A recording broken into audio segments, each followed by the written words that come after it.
We're standing in the San Diego Museum of Art, looking at a small canvas, not bigger than the size of a regular piece of printer paper, and it's covered in a drip painting style that's similar to what Jackson Pollock is famous for.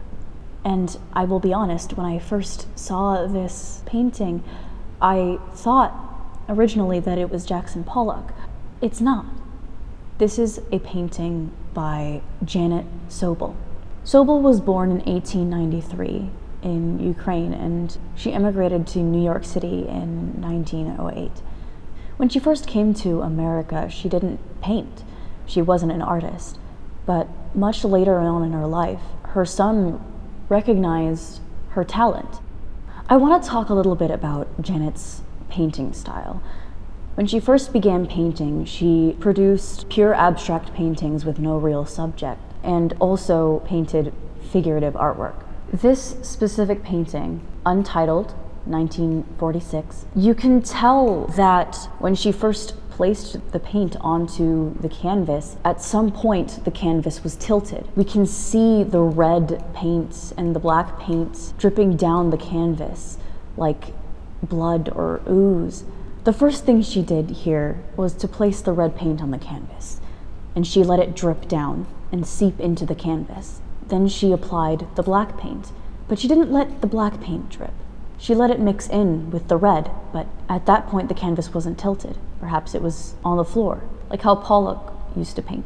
And then she applied the colors that we see that seem to be behind the red, but if you look closely, you can see that she applied it a lot more lightly after the fact, because there's blue. You can see some of the turquoise paint over the black and red paint. Many people attribute drip painting to be a Jackson Pollock original, but there is proof in the form of an essay by Clement Greenberg that he and Jackson Pollock had seen some of Sobel's work in 1946, which is when this painting was created.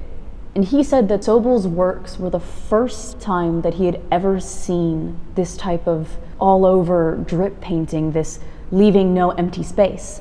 Pollock did admit that Sobel's work influenced him, but he expressed that in a way that implied that Sobel was amateur, whereas Pollock himself was a kind of professional in this abstract drip and action painting.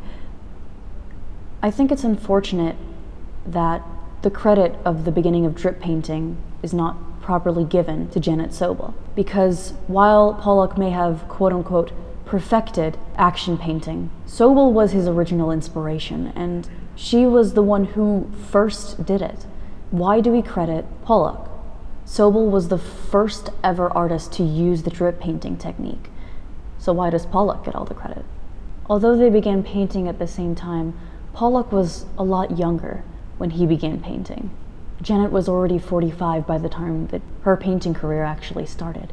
Also, she had no formal artistic education. She was entirely self-taught. And there's this sense in the art and academic communities that art that is formally taught is more valid or valuable than that which is self-taught.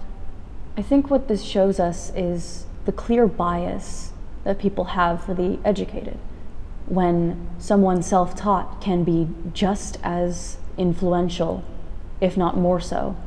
Perhaps artistic skill should not be judged by how it was gotten, but rather how it is expressed.